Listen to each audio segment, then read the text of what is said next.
आप देख रहे हैं मध्य भारत और मैं हूं आप सभी के साथ आरती। तो चलिए बुलेटिन की शुरुआत करते हैं।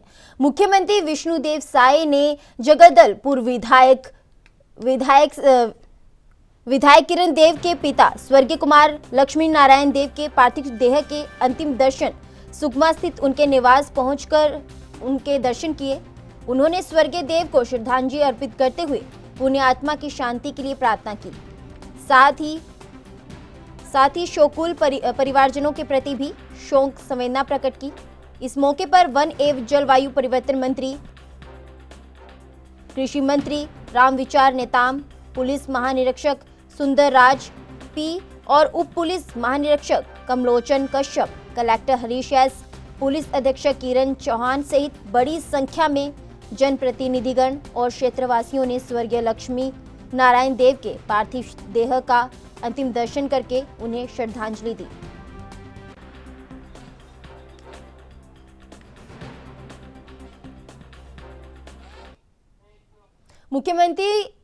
मुख्यमंत्री डॉक्टर मोहन यादव आज इंदौर पहुंचे, जहां इंदौर में कई कार्यक्रमों में वह शामिल होने जा रहे हैं और इंदौर को एलिवेटेड ब्रिज की भी सौगात मिलने जा रही है। एयरपोर्ट पर मीडिया से चर्चा के दौरान मुख्यमंत्री ने कहा कि वह मां अहिला की नगरी में आते रहे हैं। पिछली बार जब आए थे तब उन्होंने हुकमचंद मिल के मजदूरों को उनके सालों का हक दिया था।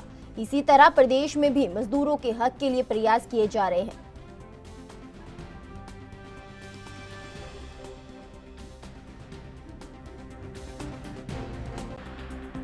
पुराना हुकूमचंद मिल के मजदूरों का पैसा, जो उनका अपने हक का पैसा लगभग 28 साल बाद उनको मिला है।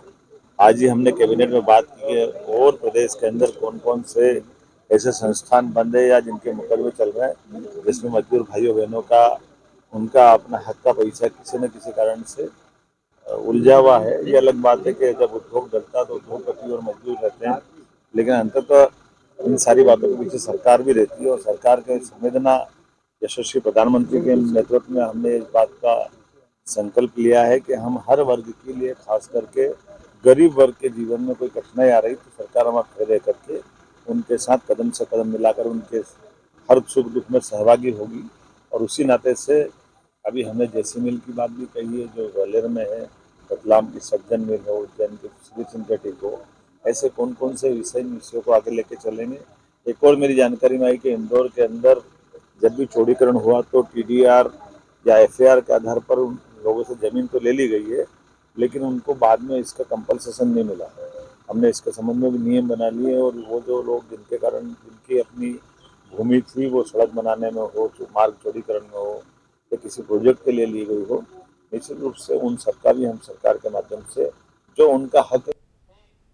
22 जनवरी को अयोध्या धाम में होने वाले श्री रामलला के प्राण प्रतिष्ठा के अवसर पर नगर के मंदिरों में सजावट, दीपोत्सव और भजन कीर्तन को लेकर मध्य प्रदेश सरकार के राज्य मंत्री ब्यावर विधानसभा से विधायक नारायण सिंह पंवार ने जिले के मंदिरों को सजाने व दीपोत्सव के साथ भजन संध्या का आयोजन करने की अपील की है।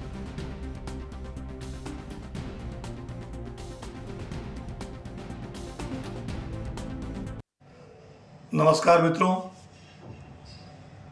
22 जनवरी शीघ्र आने वाली है। भगवान श्री राम का राज्याभिषेक होने वाला है।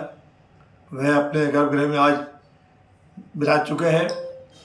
22 जनवरी को प्राण प्रतिष्ठा समारोह धूमधाम से मनाया जाएगा। पूरे देश में हम सनातन धर्मियों के लिए यह अभूतपूर्व अवसर है।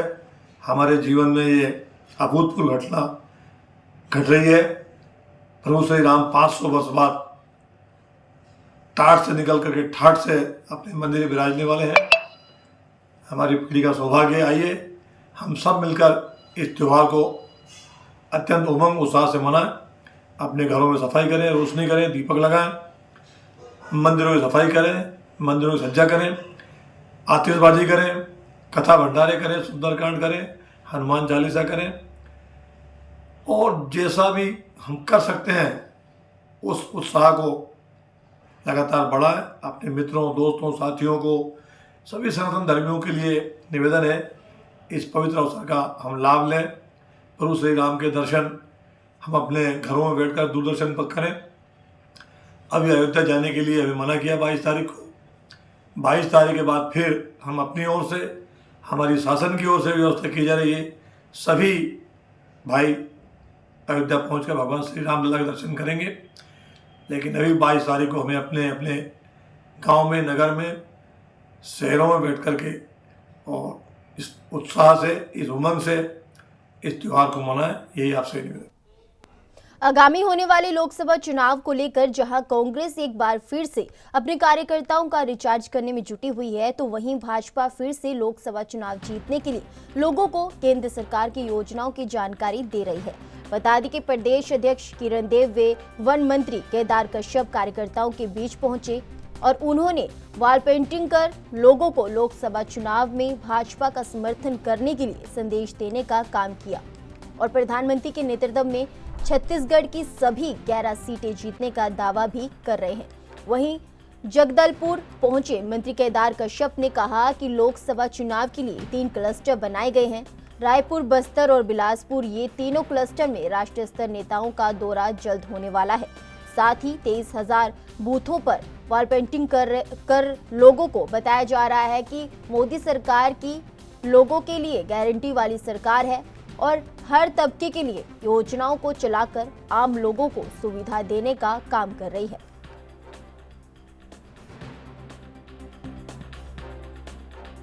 क्योंकि बहुत ही महत्वपूर्ण है और लोकसभा की चुनाव की तैयारियां प्रारंभ हो चुकी है। अब पूरे देश के लोगों ने मन बना लिया है कि देश में फिर से एक बार माननीय मोदी जी की सरकार बने, जिनके नेतृत्व में पूरे भारत ने वैश्विक पटल पर एक अपनी अलग पहचान स्थापित की है और छत्तीसगढ़ भी उससे पीछा नहीं रहेगा। छत्तीसगढ़ में जो हमारे 3 क्लस्टर बने हैं, इसमें बस्तर और रायपुर और बिलासपुर, जिसके तहत में बिलासपुर में 4, जिसमें हमारे सरगुजा का, रायगढ़ का, बिलासपुर, कोरबा और इधर हमारे जो रायपुर में रायपुर, जांजगीर, दुर्ग और राजनांदगांव और यहाँ पर महासमुंद, कांकेर और बस्तर, इस 3 क्लस्टर में हमारे बड़े बड़े राष्ट्रीय स्तर के नेता आएंगे। उनका मार्गदर्शन प्राप्त होगा, कार्यकर्ताओं के साथ में बैठकें होंगी और अभी हम लगातार पूरे प्रदेश के 23,000 बूथों पर जो नारे लिखने का काम हो रहा है और जो सिंबल कमल का वो है, उसको पेंटिंग कराया जा रहा है ताकि हमारे कार्यकर्ता निचले स्तर तक जा करके इन कार्यों को आगे बढ़ा सकें। 11 सीटें हैं, 11 सीटों में क्या कुछ चुनौती लग रही है या फिर 11 सीटें पूरी भाजपा की जोड़ी में है? देखिए, हम 11 के 11 सीटों पर हम चुनौती तो मानते हैं, लेकिन हमें विश्वास है कि हमारे प्रदेश के यहाँ के जो जनता है वो भारतीय जनता पार्टी पर विश्वास है, माननीय नरेंद्र मोदी जी पर विश्वास है, हमारे छत्तीसगढ़ प्रदेश के मुख्यमंत्री आदरणीय विष्णुदेव साय जी पर विश्वास है और उसके कारण से 11 के 11 सीटों पर भारतीय जनता पार्टी विजयी होगी। राम का जो पीसीसी के अध्यक्ष ने जो बयान जारी किया है, मुझे इसकी जानकारी तो नहीं है, लेकिन हमने लोकसभा विधानसभा चुनाव के बाद देखा बहुत सारे फेरबदल हुए, बहुत सारे उनके नेताओं को निलंबित किया गया, बर्खास्त किया गया, बाहर का रास्ता दिखाया गया, बहुत सारी बातें भी आई जो उनके प्रदेश के प्रभारी के ऊपर प्रश्न चिन्ह खड़ा करता है। कोई आर्थिक लेन देन के मामले को लेकर के कई दावेदारों ने अलग अलग बातें की है। अब उनके सामने चुनौती है कि उनके साथ में वो कैसे। 22 जनवरी का दिन पूरे देश के लिए ऐतिहासिक दिन बनने जा रहा है। सैकड़ों वर्षों की तपस्या पूरी होने जा रही है। अयोध्या में रामलला मंदिर के प्राण प्रतिष्ठा में जहां देशवासियों में उत्साह का वातावरण बना हुआ है, तो वहीं राम के आगमन को लेकर राजनीति करने का आरोप प्रदेश के मंत्री केदार कश्यप ने कांग्रेस पर लगाया है। प्रदेश के मंत्री केदार कश्यप ने कहा कि 500 वर्षों के बाद देशवासियों के लिए खुशी का समय आया है। पूरा देश जहां खुश है तो कांग्रेस दुखी नजर आ रही है। उन्होंने कहा कि भगवान राम के अस्तित्व पर कांग्रेस के नेता प्रश्न चिन्ह लगा रहे हैं। कांग्रेस के नेताओं को अयोध्या जाना चाहिए।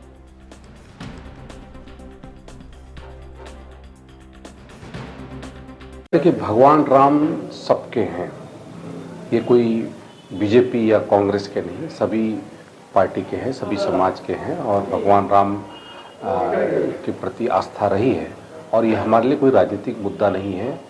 बल्कि एक हमारी आस्था का केंद्र है और हमारे पूर्वजों की वर्षों की तपस्या सफल हुई है। 500 वर्षों के बाद भगवान राम का मंदिर बन रहा है और जिन लोगों ने भगवान राम के अस्तित्व पर प्रश्न चिन्ह खड़ा किया है, कहीं न कहीं से उनके मन को ये कचोटता है कि कहीं उनके से गलती हुई है, तो वो बिल्कुल मन को करके भगवान राम के दर्शन करने आए, राम मंदिर में आए और उस भव्य मंदिर के दर्शन के साथ में पूरा देश उसके एक उत्सव के रूप में मना रहा है।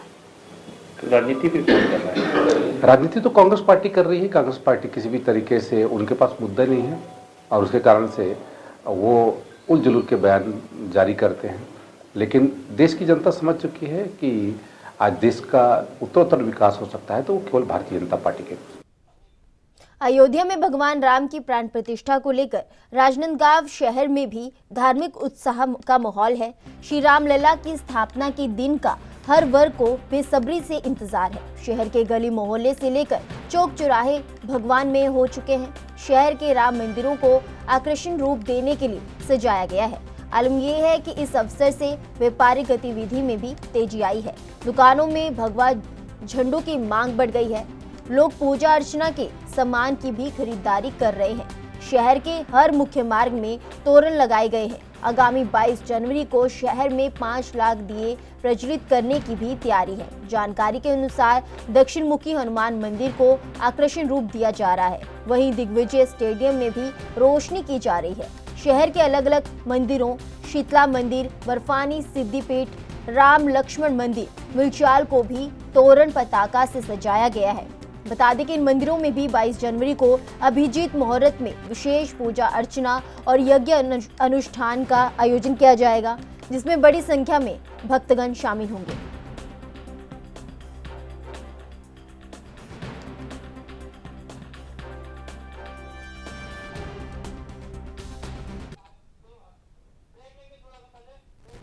फिलहाल वक्त हो चला है छोटे से ब्रेक का। ब्रेक के बाद फौरन लौटेंगे।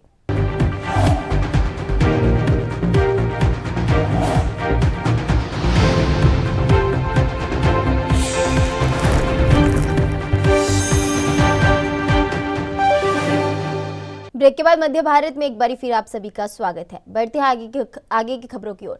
सुनीत कुमार राय पुलिस उप महानिरीक्षक कोंटा रेंजियल सीआरपीएफ के मार्गदर्शन में Latif Kumar Sahu commandant 228 battalion CRPF द्वारा ग्राम एराबोर कोंटा जिला सुकमा में क्षेत्र के अंतर्गत युवा को खेल के प्रति प्रोत्साहित करने एवं खेल भावना को आगे बढ़ाने हेतु Errabore premium league cricket tournament का शुभारंभ किया गया, जिसमें स्थानीय क्षेत्र के कुल 8 टीमों एराबोर, मणिकोंटा, अरगटा, गगनपल्ली, बैरमोगा, कनाईगुंडा, आसियारगुंडा एवं डीआरजी एराबोर ने भाग लिया है। बता दें कि सभी टीमें और आसपास के ग्रामीण क्षेत्र से आए हुए दर्शकगण ने भी बड़े उत्साह के साथ भाग लिया। जानकारी के अनुसार Errabore premium league cricket tournament समापन समारोह में जिला मजिस्ट्रेट सुकमा द्वारा समापन एवं विजेता एवं उपविजेता टीम को इनाम की राशि एवं ट्रॉफी, क्रिकेट किट एवं ड्रेस आदि सामग्री वितरण की कार्रवाई की जाएगी।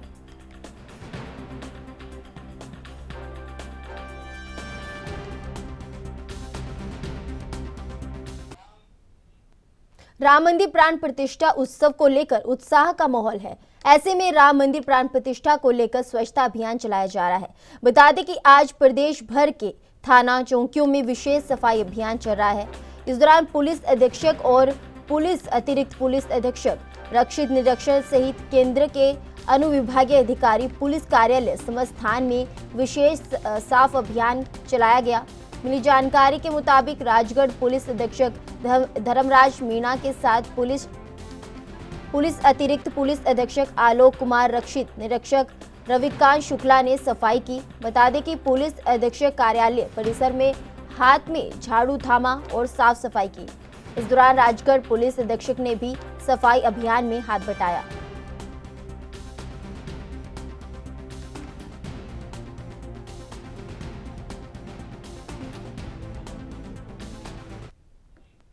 गोरेला पेंड्रा मरवाही के सीएमएचओ का सोशल मीडिया में एक स्ट्रिंग वीडियो वायरल हो रहा है। इस वीडियो को आरटीआई कार्यकर्ता ने अपने सोशल मीडिया अकाउंट में पोस्ट किया है।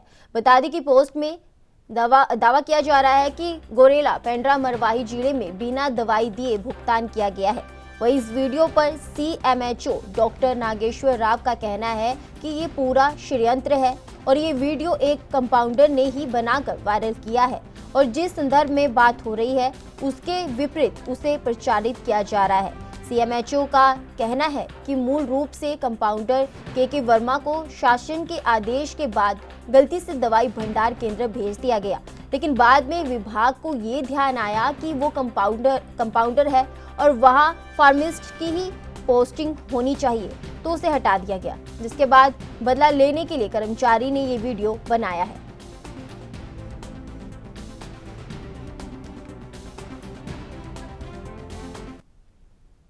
राजनांदगांव में नगर पालिका परिषद के अधीनस्थ व्यवसायिक दुकानें हैं। वे अन्य टैक्स जो कि अब तक लोगों के द्वारा जमा नहीं किए गए हैं, टैक्स की राशि 1 करोड़ से ज्यादा पहुंच गई है। नए सीएमओ कुलदीप झा ने टैक्स नहीं देने वाले को आखिरी चेतावनी दी है कि यदि समय सीमा पर टैक्स नहीं दिया गया तो उनका नाम सार्वजनिक किया जाएगा। नगर पालिका परिषद के सीएमओ ने मीडिया को बताया कि यहां पर व्यापारी के अलावा अन्य संस्थान हैं जहां से टैक्स मिलता है, उसी से कर्मचारियों को वेतन दिया जाता है। कई दुकानों की टैक्स लाखों में पहुंच गया है। अभी हमारी टीम के द्वारा 2 दिनों में 250 लाख रुपए वसूली हुई है और लगातार वसूली की जा रही है। समय सीमा पर अगर लोग टैक्स नहीं देते हैं तो उनके ऊपर कानूनी कार्रवाई तो की जाएगी, साथ में उनका नाम भी सार्वजनिक किया जाएगा।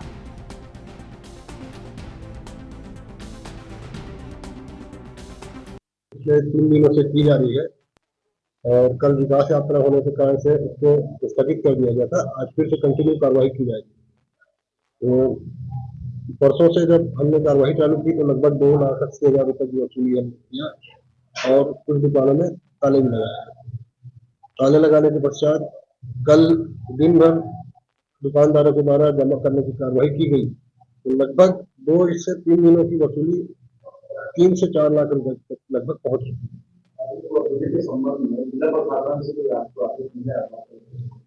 जिला प्रशासन से मिला ही हमारी डीडी सर से मीटिंग हुई थी, जिसमें वेतन भुगतान हम 4 माह से नहीं किया गया, तो इसके लिए फोकस किया गया।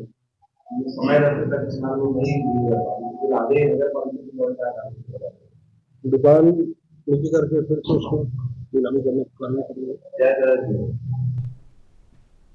छत्तीसगढ़ के कोंडागांव में थाना अंतपुर पुलिस के द्वारा एक ही दिन में शराब तस्कर और गांजा तस्करों पर बड़ी कार्रवाई की गई। बता दें कि उत्तर प्रदेश के गांजा तस्करों से कुल 7.1921 किलो अवैध मादक गांजा जब्त किया गया। जानकारी के अनुसार जिला कोंडागांव पुलिस अधीक्षक अक्षय कुमार के निर्देशन में थाना अंतपुर क्षेत्र में अवैध शराब तस्करों एवं अंतर्राज्यीय गांजा तस्करों पर लगातार कार्रवाई की जा रही थी। वहीं मुखबिर की सूचना प्राप्त हुई तो ग्राम एरला में स्थित यात्री प्रतिपक्षालय के पास 2 व्यक्ति अपने अपने बैग में अवैध मादक पदार्थ गांजे को रखकर बस का इंतजार कर रहे थे, जिसके बाद पुलिस को सूचना मिली और पुलिस ने घेराबंदी कर आरोपी शिवांशु कौशल को गिरफ्तार कर लिया और उसके पास से गांजा बरामद किया।